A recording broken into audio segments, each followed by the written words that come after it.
everyone, welcome back. I hope you're all doing really weird. And no, I did not dye my hair.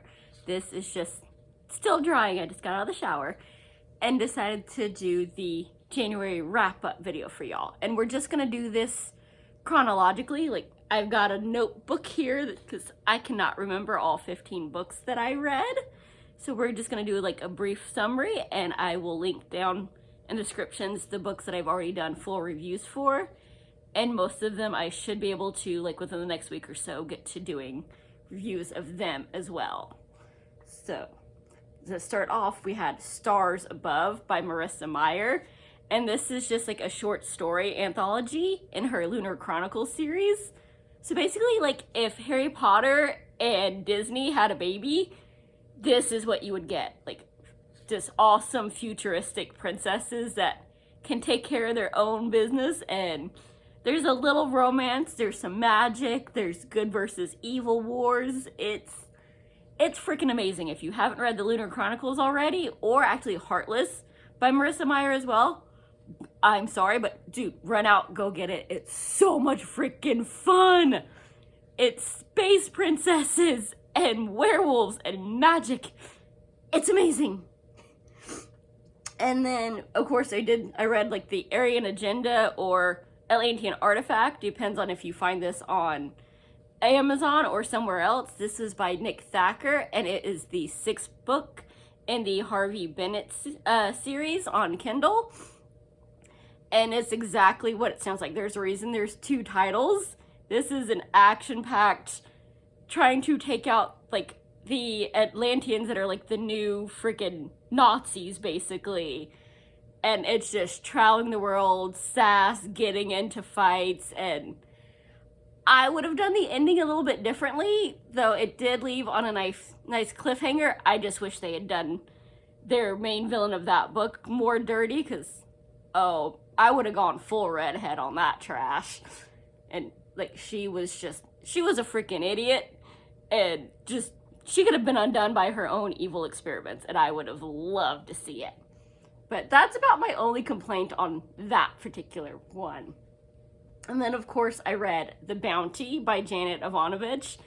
And this was the 7th book in her Fox and O'Hare series, which is basically, we've got an FBI agent teamed up with a former art thief. And they're trying to catch somebody who's supposed to be, like, robbing the Vatican.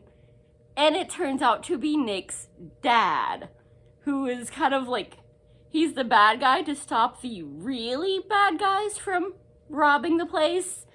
And it ends up being part of this, like, puzzle to, again, stop, like, neo-Nazis from getting their hands on a massive treasure and, having the money to go back to their old evil ways.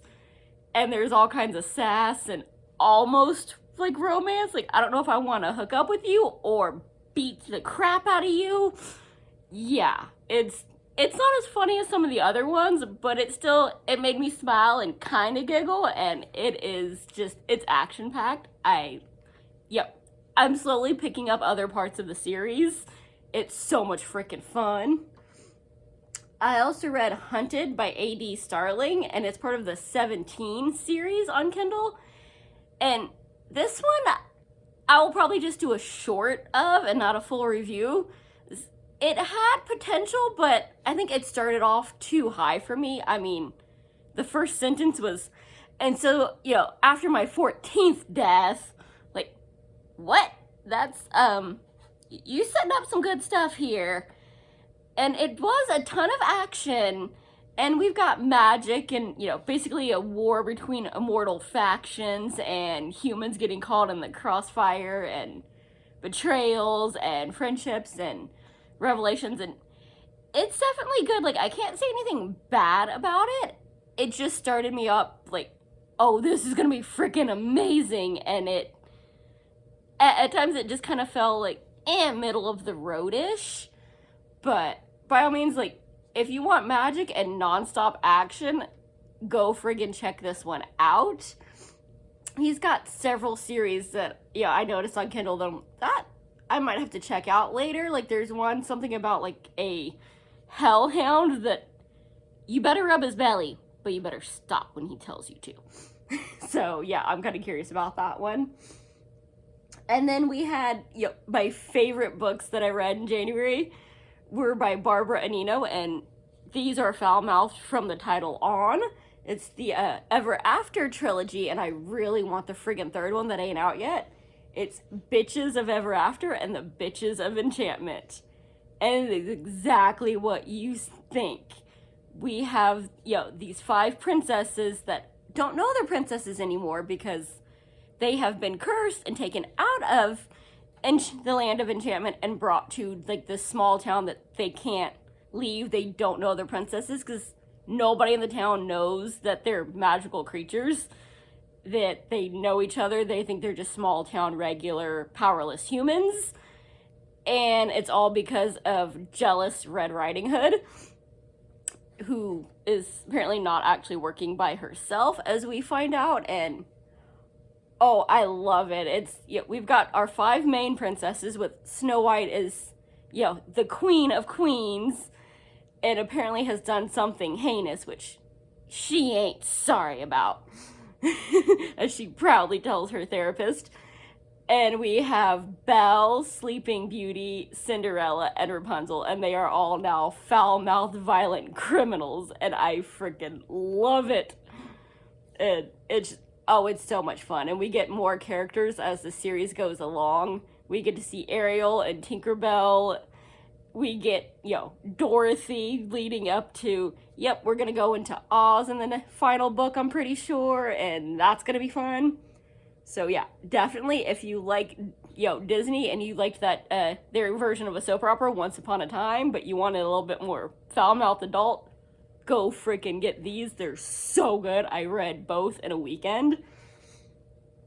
And then I also read Kingsbane, which is just, it's a little bit of everything. It's fantasy. We've got some romance, get a little spice going on at the end.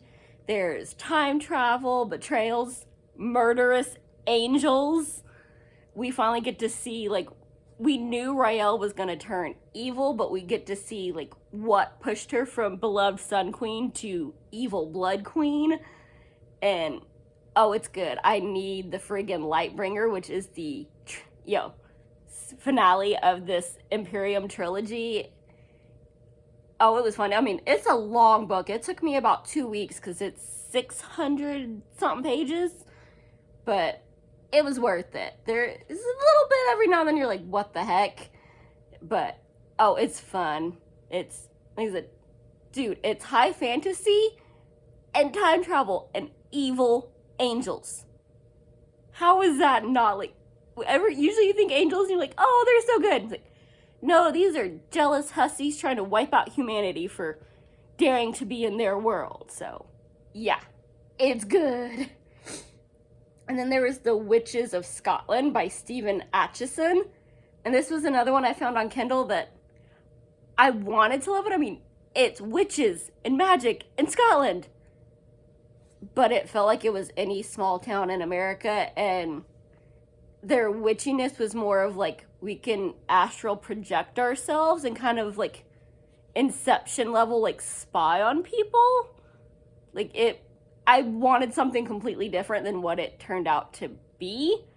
So, if you don't go into this expecting it to feel like you're in Scotland, other than they name a couple cities, and you like the whole astral projection type of magic system, then this is for you. For me, it was I can't say good, but I can't say bad. It wasn't what I expected, and it let me down. But that's on me, not on them, so it is what it is. And then I found Annie Anderson. I loved one of her series last year, The Rogue Ethereal, and that one was so freaking good. So I'm like, dude, she's got another series, and it's got a redhead.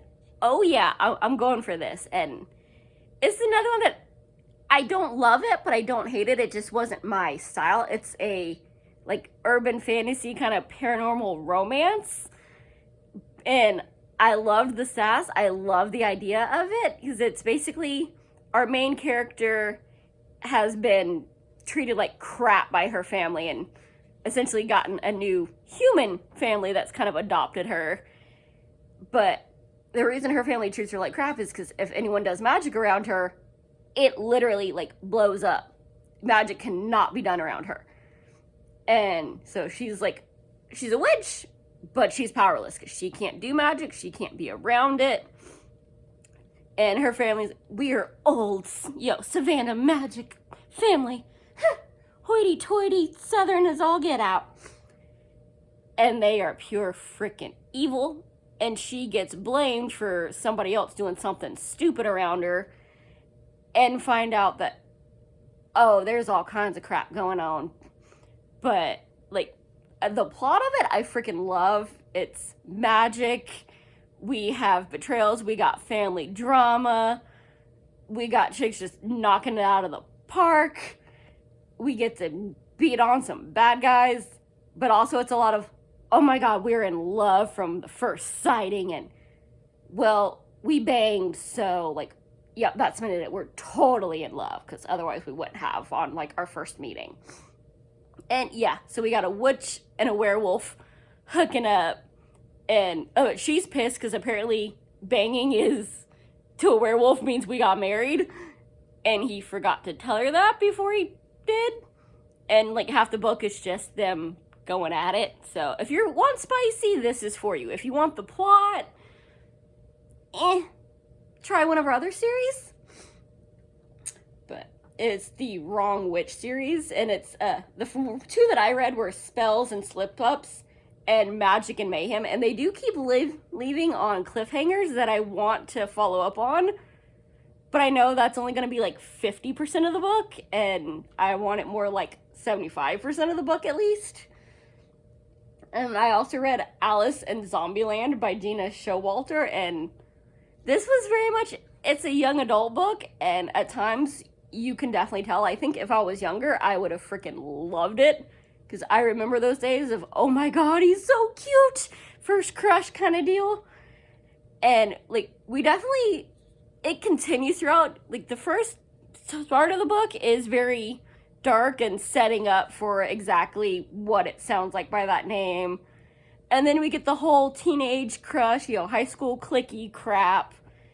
And then about a page, like 150, about a third of the way through, oh, it kicks into high gear, and it's just fighting freaking zombies and clashing with the, classmates and weapons training, and, oh, it gets freaking good. And there's still a little crushy, romance hormones going on, but it kicks into high gear, but you gotta get through that first, like, third of the book, so do with that what you will. It's not bad, it's just, this is meant for, like, high schoolers, and, yeah, I'm not anymore. And I also read A Heart of Glass, which, that sounds like a romance, but actually it wasn't. It's, well, okay, kind of, but it's basically, it's a Cinderella story, as you can guess. It's by Laura Burton, part of her Fairy Tales Reimagined, and that whole series is freaking amazing. I love it. Sleeping Beauties is coming next, and I need that when it comes out. But basically, this is following up the Above the Sea, which was Ariel's story. And so, yeah, they were in Neverland, and there was a death, and Cinderella has been blamed for it, even though she doesn't remember doing it, and she wouldn't. She's sweet little Cinderella.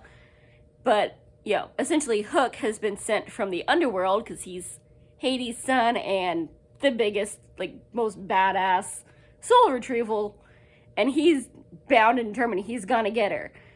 But, and then he gets to take over the throne, because she will be his 1,000th soul. But if she turns out to be innocent, like she claims, his count goes back to 0, and he's not going to risk not getting to take over the throne. So they've got to prove that she's innocent, remove her guilt, and he gets somebody else. So it's amazing. It's fairy tales, but dark and grown up, but still kind of mushy, happy ending. I freaking love it. It's so far it's a 7-part series. There's plans for at least an 8th one, and I need them. I read all the other ones last year and reviewed them. This one just came out, beginning of last month, so go freaking check that one out.